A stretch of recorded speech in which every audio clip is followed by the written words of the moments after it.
This is Capital Games. I'm the Wiz. And I'm Zero. Zero. We took the day off for President's Day, so I hope you had a happy President's Day? It was mostly a quiet one for me, and I know we were talking before the show, and unfortunately, today is yet another quiet news day. Yeah, I know. And usually we would try to find something to actually talk about.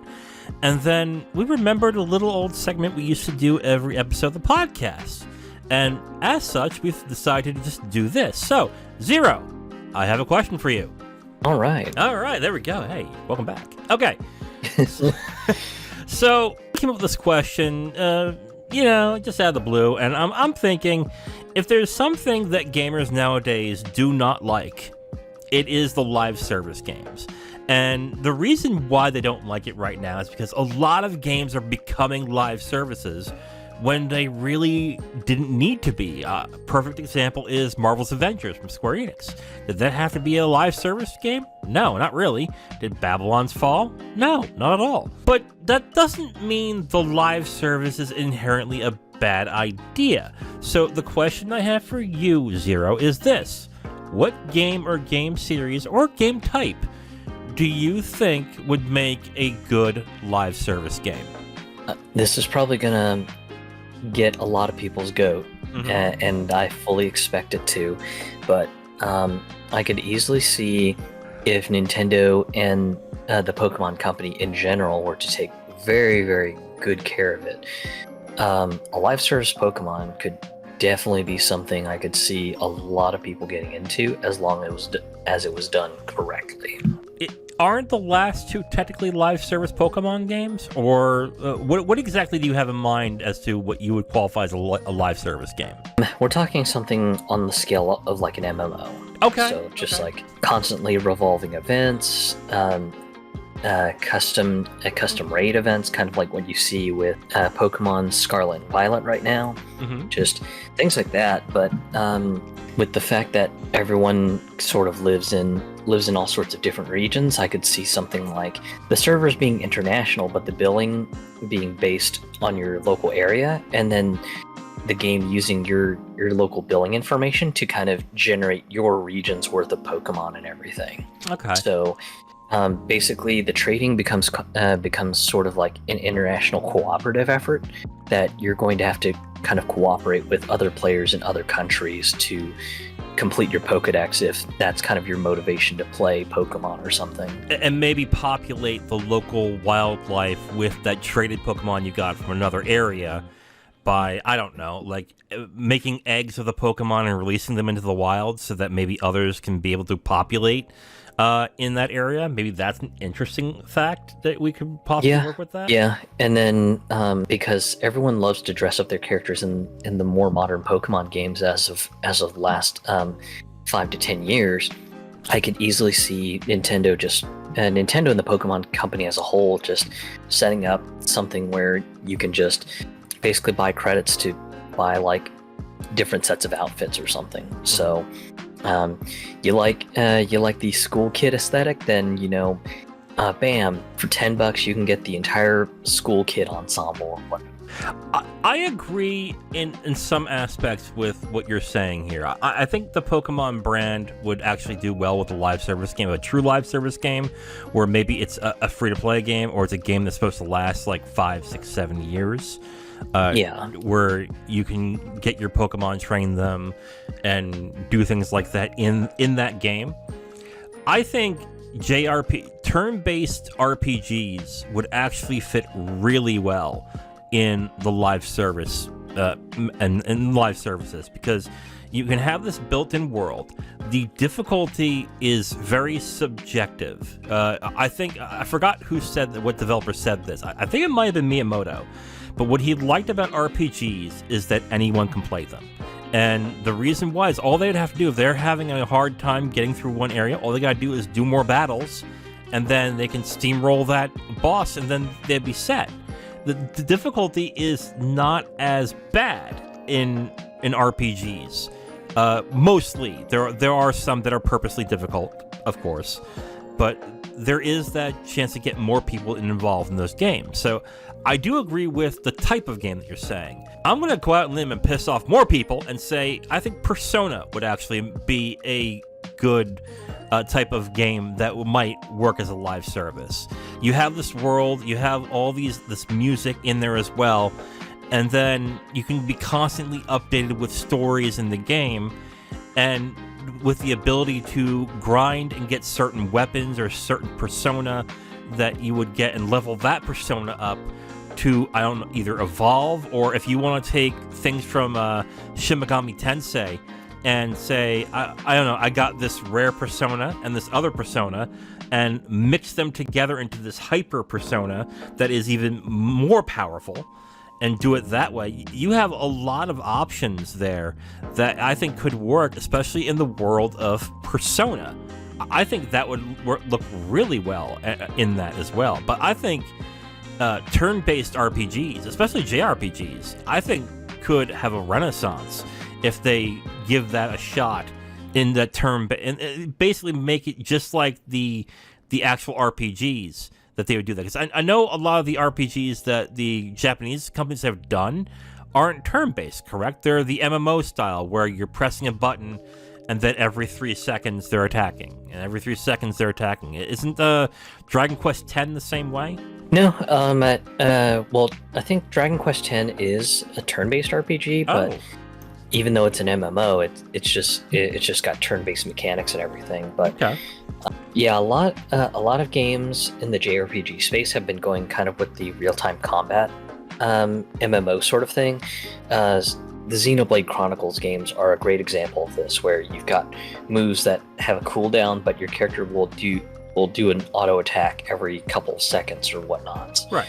So there's that. But in the JRPG space with stuff like Octopath Traveler and stuff, you've got turn-based mechanics. But in games like that, they do have an interesting mechanic where you can charge instead of take your turn, and then you can end up stacking those charges to get enhanced version of spells, or just being able to attack multiple times. That's kind of how a lot of the modern day JRPGs are with regards to that. But yeah, a live service JRPG could be something. I know with the mention of the Persona stuff, there was a Shin Megami Tensei mobile game that allows you to fuse up demons and stuff like that too. Mm-hmm. So there's that. But right. Yeah, just all in all, it's definitely interesting to see, especially with the fact that Persona in Japan has had like a huge cultural element. I know they're rerunning their one of their Persona 3 live event expos in Japan again. Mm-hmm. And we in the West aren't going to be able to get that because just, I guess, Sega doesn't want convention money. But I could easily see something like a kind of virtual version of that being thrown into like a Persona live services game. Okay, yeah, that would be interesting. I don't know how big the fan base for Persona is in the States. I know it's sizable, but I don't know if it's big enough that it would fill a convention center. But that would be interesting. I think another game that would work in this, another RPG. What about Mass Effect? I mean, Mass Effect. Oh man, Mass Effect's got some serious lore. Yes, and also Mass Effect 3 had a multiplayer aspect to it that I think some liked that tried it. On top of that, you have the lore. You have this gameplay that I think resonates with a lot of different types of gamers. I think the thing that swirls around the choices that we're having here is we want a really good story in these games.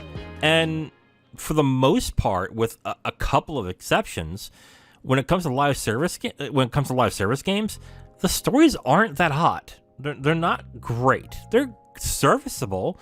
They're good for what they give you, but they're not memorable. They don't have like big things that happen in the game, essentially, that resonates with most gamers. The only thing I can remember with resonating with gamers is what happens in Final Fantasy XIV. I hear people go over the moon about the story of that game, and I've played some of it, and I have to agree, it's very good. But I don't hear the same for WoW or The Old Republic or games like that. I don't hear about Destiny 2 on that end. Like, it's all gameplay. But if you have a live service aspect where, let's say, once a month you get a new chapter in like in a part of the game or something like that, that could work really well. I guess the question would be, what would be the development of that be like? And what would happen if something goes wrong at some certain point with the story elements, I guess, would be the issue with that. But I think these types of games where it constantly feeds you content in story form would actually work really well in this. I think the Mass Effect fans would probably love something like this if it was handled with the utmost care. Yes. So, and when I say utmost care, I'm talking about, just no excessive season passes, no forcing people to like a multiplayer PvP mode to get the best rewards or something like that. Just, it would have to be handled with the utmost care. I'd almost say they would almost have to treat it almost like Final Fantasy XIV and just be absolutely respectful to the story. If they were able to be completely respectful, then I'd say it could be something that could definitely have some potential. But I know with EA being a little bit stingy on the wallet, it's definitely something that's kind of moonshot material, unfortunately. Yeah, you would have to put in a lot of care with the story and with the characters. It would have to reach the same heights of writing that the Mass Effect 1 and 2 did, and the Dragon Age Origins did in order to do that. And those types of writers are expensive, and they demand a price like that because they've earned the right to demand that price. And also to expect them to be on 100% of the time is also kind of hard in that aspect too. I just think that I think when one company does that right and does the turn-based live service game right, you're going to open up a whole new floodgate of games that will get a lot of people interested in those types of games. Of course, then the question becomes, when they turn that game off, now what? Are those stories gone forever? Which honestly might be, yes, they are. Unless you unlock the option to play them offline when you beat the online version. I don't know. But I think that's untapped potential there. That if someone does the turn-based game right, I think you have a lot of JRPG fans who at first will be like scoffing at it, going, oh my god, no way. But all you need is that one game. All you need is that one game to prove that it works and it's great and that you want to play it, and they'll flock to it. It is basically what my feeling is. Like, I think, honestly, at first, people will scoff at a Persona live service game. But then if it is as good as the other Persona games, they'll play it. This is probably going to be another one that's going to be very, very touchy to people, but probably a very, very solid Dark Souls style game. As a live service game, because I could see the PvP nerds getting completely nuts, just wanting to bling out their characters on like the sweetest armor and stuff like that. I could see stuff like PvP seasons, just, hey, head over to this arena in this particular part of the map and participate in the weekly PvP matches, and the more you rank up, the more you get sweeter rewards out of the season pass and stuff like that. So I could see just a lot of Dark Souls fans who are very, very, very deep into the whole PvP culture going absolutely insane with wanting to kind of jump into something like that if it was done with the absolute utmost of care and without getting too overly hammy on the microtransactions. Right. Now, we're talking, I guess we should point out what we mean by live service in there, because I think someone's going to point out Elden Ring is a live service game. But I think what we're talking about here is something that's always online, constant updates, and features a community aspect that draws people in to keep them in that game. Once you're done with Elden Ring, you're technically done unless you just want to start over. Is from what I've heard, there isn't a lot of that community aspect in that. In fact, those games are kind of anti-community in a way. But that's what we're saying, correct? Yeah. Mm-hmm. Okay, so just a game with constant updates. Right. So yeah, I would say a Dark Souls of that might not be such a bad idea. And now, people will definitely say to me, oh, these are definitely live service games, but let me qualify this. It's astounding to me that sports games have not gone this route. Now, they go by this route by releasing a new game every year, so they depopulate their old game as soon as the new one comes out. So what I'm saying is that they would have one version that they would release, either free to play, or if you want to make it $60, that's fine. But you release that game, and then you update that game every year. Is essentially what I think, which is I think the dream of most sports gamers is that I just want the one disc, pop it in, and then I'm playing NBA 2K. That's all I want. I think that would work, especially with the card games, the Ultimate Team games that they have. Because you would just update those rosters with new cards, like every month, every 2 months, every 3 months. Even when it's off season, you can do that. Like you can, like my thought process, like for example, I play MLB The Show. What they could have easily done was after the World Series, they have Finest, which is the best players of that year get 99 finest cards that are overpowered. So they have those cards. And then the next one will be Hot Stove cards. All the prospects that were announced, that were put in there, they will be given 65 cards that can be leveled up to 90 cards and have those types of things as well. Or if you want to have cards based on people that change teams, you can do that. You can update your game year round. But what they do now is that when the season's over, the updates are over, and you have a dead game for about 4 months until the new season comes out. That especially happens with Madden. NFL lasts for about 4 seasons, and then for 4 months, and then 8 months, it's a dead game. That's not a live service game to me. That is basically you are updating you're updating a game for about 4 months, and then it's done after that. That's all you're doing, in my eyes, at least. And that's one that has had a bit of a interesting history, because I believe towards the late end of the Dreamcast, one of the 2K football games was considering experimenting into a live updating roster that you would basically have several years of support where the game would just constantly get updated rosters, updated stats. If a player was out for an injury, you would get a live update saying, hey, I'm sorry, that player is not available for like this week because they're out on injury or something. Mm-hmm. And it was something that Sega 2K football games were considering it with experimenting, but I think at the time they ended up running into issues with the licensing fees and with the NFL, and I think that was kind of where the dream died. Right. And for anyone who hasn't realized it, the Sega 2K games eventually ended up being bought up by Take-Two, and that's what brought about the literal studio 2K games. Right. Absolutely. Yeah, these are definitely games that I think if they were just live service games, I think gamers would be okay with the fact that they don't update them as much every year. Like if this was I bought this for $60 and I get to play this game for 4 years, they'd be okay with the fact that they don't get updated gameplay as much. Because the problem is now you spend $70 on a new game every year with very little updates. And that does get on gamers' nerves after a certain point. But if it was a live service game, you would have no problem with it. You wouldn't hear that as much.